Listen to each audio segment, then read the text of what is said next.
اس قرآن کریم میں حق تعالی ہمیں اس پوری کائنات کا تعارف کرواتے ہیں جس سے ہم بڑے متاثر ہیں۔ آسمان سے ہم متاثر، زمین سے ہم متاثر، پہاڑوں سے ہم متاثر۔ دیکھتے نہیں آپ کتنے لوگ ہیں دنیا میں جنہوں نے اپنی زندگی کا مشن بنایا ہوا ہے کہ جی ہم وہ فلاں پہاڑ کو سر کر کے دکھائیں گے۔ ارے بھائی اس میں کیا کمال ہو گیا، آپ نے سر کر لیا تو کون سی بڑی بات ہو گئی ہے؟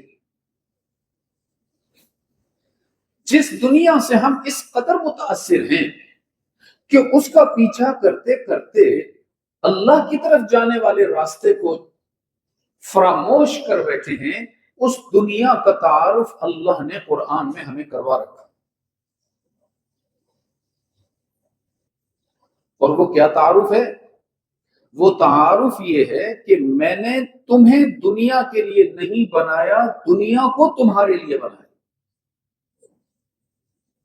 گویا تم اس دنیا میں خادم بن کر نہیں بھیجے گئے، مخدوم بنا کر بھیجے گئے۔ تم میں سے کسی کے ذمہ یہ ڈیوٹی نہیں ہے کہ صبح اٹھ کر تم نے سورج کا بٹن آن کرنا ہے تاکہ وہ طلوع ہو جائے، اور شام ہوتے ہی اس کا بٹن آف کرنا ہے تاکہ وہ غروب ہو جائے۔ تم میں سے کسی گروپ کے ذمہ نہیں ہے کہ تم نے دنیا کے مختلف کونوں میں جا کر آسمان کی چھت کو سہارا دے کر کھڑے رہنا ہے شام تک تاکہ یہ چھت نیچے نہ آ جائے۔ تم میں سے کسی کے ذمہ اللہ نے ڈیوٹی نہیں لگائی کہ ایک رجسٹر لے کر بیٹھ جانا اور روزانہ ستاروں کی کاؤنٹنگ کرنا کہ آج کوئی ستارہ غیر حاضر تو نہیں ہے۔ تم میں سے کسی کے ذمہ اللہ نے نہیں لگایا کہ ایک کونے میں کرۂ ارض کے ایک کونے میں ہوا ذرا تیز چل رہی ہے، وہاں سے اس کا رخ موڑو اور دوسرے کونے میں لے جاؤ۔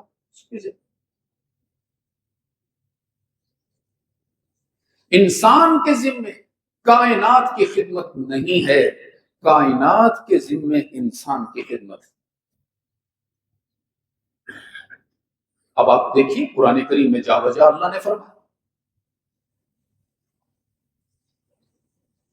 فرمایا ان فی خلق السماوات والارض واختلاف اللیل والنہار ان فی خلق السماوات والارض واختلاف اللیل والنہار فالفلک التي تجری فی البحر بما ينفع الناس۔ واضح الفاظ ہیں۔ حق تعالی فرما رہے زمین اور آسمان کی تخلیق فرشتوں کے لیے نہیں کی گئی، انسان کے لیے کی گئی۔ لیل و نہار کا اختلاف، دن چلا جاتا ہے پھر رات آ جاتی ہے، ٹھیک وقت پر رات واپس چلی جاتی ہے، دن آ جاتا ہے۔ یہ دن اور رات کا اختلاف اللہ نے کسی اور کے لیے نہیں بنایا، انسان کے لیے بنایا۔ وَالْفُلْكِ الَّتِي تَجْرِي فِي الْبَحْرِ بِمَا يَنْفَعُ النَّاسَ۔ کبھی غور کیا تم نے پانی کو اللہ نے کتنا لطیف اور نرم بنایا ہے کہ ایک سوئی کا وزن بھی نہیں برداشت کر سکتا، سکہ بھی ڈالو تو ڈوب جائے، لیکن اسی پانی کے لطیف دوش پر تمہارے بھاری بھرکم بحری جہاز چلتے ہیں، ایک ساحل سے دوسرے ساحل تک تمہیں بھی لے کر جاتے ہیں، تمہارے سامان تجارت کو بھی لے کر جاتے ہیں۔ یہ کرم اللہ کا ہے اور انسان کے لیے بما ينفع الناس۔ واضح الفاظ۔ وما انزل اللہ من السماء من ماء۔ دیکھیے نا ماشاءاللہ فجر کے وقت سے بارش اللہ نے ہمیں عطا فرمائی، اللہم صیبا نافعا۔ جب بارش ہو تو حضور اکرم صلی اللہ علیہ وسلم یہ دعا فرمایا کرتے تھے، اے اللہ خوب بارش برسا اور نفع والی بارش برسا۔ تو آپ بھی یہ دعا پڑھ لیں، اللہم صیبا نافعا۔ دیکھیے 3 الفاظ ہیں صرف، یاد کرنی چاہیے۔ یہ محبت کی دلیل ہوتی ہے کہ انسان محبوب کی اداؤں کو اپنا لیتا۔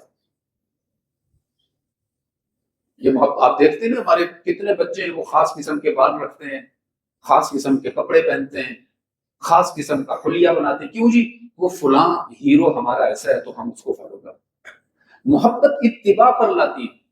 وہ محبت ہی نہیں جو اتباع پر نہ لا سکے. آپ دیکھیے نا، ہمارا بیٹا یا بیٹی ہمیں کہے ابا جی آپ سے محبت ہمیں بہت ہے، لیکن بات ہم نے آپ کی نہیں ماننی، کرنی اپنی مرضی ہے.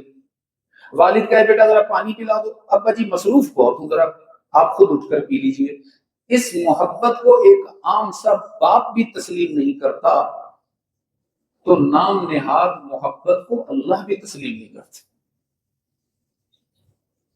کہ نعرے تو ہم لگاتے رہے کہ حرمت رسول پر جان بھی قربان، لیکن جب سنت اپنانے کا وقت آئے، اپنے محبوب کا طرز حیات اپنانے کا وقت آئے تو پھر ہم نگاہیں پھیر لیں. تو کسی عربی شاعر نے بڑی عجیب بات کہی، تعصی الہ وانت تظہر حبہ هذا لعمری فی الفعال بدیع لو کان حبک صادقا لاطعته ان المحب لمن یحب یطیع. اللہ اور رسول سے محبت کا دعویٰ بھی کرتے ہو پھر اس کی نافرمانی بھی کرتے ہو. وہ شاعر کہتا ہے میری سمجھ میں تو یہ بات نہیں آتی، کیونکہ ہم تو یہ دیکھتے ہیں کہ محب اپنے محبوب کا فرما بردار بھی ہوتا ہے اور اس کو فالو بھی کرتا ہے. ہمارے آقا نے بہت آسان دین، آسان شریعت ہمیں عطا فرمائی. کوشش کیا کریں کہ اپنے نبی پاک صلی اللہ علیہ وسلم کی سنتوں کو اپنایا کریں. اور بالخصوص دیکھیے کتنی مختصر سی ہے، جیسے کہ ابھی میں نے عرض کیا کہ بارش ہو رہی ہو تو یہ دعا کر لینی چاہیے کہ اے اللہ اس بارش کو نفع والی بنا اور خوب برسا. لیکن ذرا سوچئے تو صحیح، کیا آج صبح اللہ نے اعلان کیا کہ ہاں بھائی حمزہ مسجد والوں پہلے اٹھ کے توبہ کرو پھر تمہیں بارش دوں گا؟ وہ جو تم نے گناہوں کے بازار گرم کر رکھے ہیں، پہلے استغفار کرو پھر تمہیں بارش دوں گا، کہیں اعلان نہیں سنا ہوگا. بلکہ کئی مرتبہ تو ایسا ہوتا ہے کہ ہم سوئے ہوئے ہوتے ہیں، غافل ہوتے ہیں، بعض دفعہ فجر کی نماز سے بھی غافل ہو جاتے ہیں، لیکن اللہ کی رحمت کا برسنا شروع ہو جاتا ہے. یہ اللہ کا کرم اور خاص طور پر ہمارے لیے. فرمایا وَأَنزَلْنَا مِنَ السَّمَاءِ مَاءً. ایک اور مقام پر فرمایا أَمَّنْ خَلَقَ السَّمَاوَاتِ وَالْأَرْضِ. کبھی غور تو کرو نا، آسمان اور زمین کی تخلیق اللہ نے تمہارے لیے کر دی. وَأَنزَلَ لَكُم مِّنَ السَّمَاءِ مَاءً فَأَخْرَجْنَا بِهِ ثَمَرَاتٍ مُخْتَلِفًا أَلْوَانُهَا. یہ اللہ ہی ہے نا جو تمہارے لیے آسمان کے دروازے کھول کر وہاں سے قطرہ قطرہ بوند بوند کر کے بارش کو طبقاتا ہے. ایسا نہیں ہوتا کہ اللہ دروازے کھول دے، دہانے کھول دے پانی. سائنسدان ہمیں بتاتے ہیں، کوئی ضروری نہیں کہ یہ بات سچی ہو، وہ یہ کہتے ہیں کہ ایک جو کالا بادل ہمیں آسمان پر نظر آتا ہے جس کے اندر نہ پانی کی کوئی ٹینکی نظر آتی ہے نہ اس میں کوئی پائپنگ نظر آتی ہے، اس ایک بادل میں 10 لاکھ ٹن پانی موجود ہے اور وہ اللہ کے حکم کا منتظر ہوتا ہے. جہاں اللہ اس کو حکم دیتے ہیں وہیں جاتا ہے. یہ میں نہیں کہہ رہا، یہ قرآن کریم بتا رہا ہے.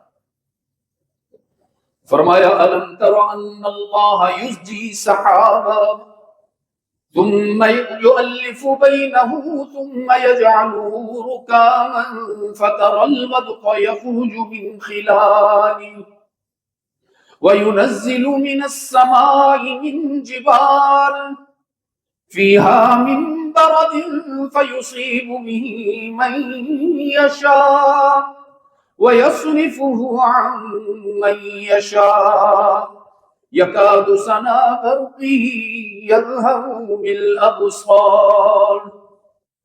کسی کے حکم سے بادل حرکت نہیں کرتا، کسی کی خواہش اور چاہت پر بادل نہیں چلتا. یہ اللہ رب العزت کی اتھارٹی ہے، اسی کا اختیار ہے کہ وہ جب کسی بادل کو حکم دیتا ہے فلاں علاقے میں چلے جاؤ، ایک سیکنڈ کی تاخیر کیے بغیر وہ بادل اللہ کا حکم مان کر اس علاقے میں برسنا شروع کرتا ہے. اور یہ بھی اسی کی حکمت ہے کہ اس علاقے میں کتنی بارش ہو اور کہاں پر بادل جائیں گے پر سے بغیر گزر جائیں گے، یہ بھی اسی کی اتھارٹی ہے. کہیں ان بادلوں سے برف کے اولے گرتے نظر آئیں گے، اسنو فال ہوگی، یہ بھی اسی کا فیصلہ ہے. یہ سب قرآن ہمیں بتا رہا ہے.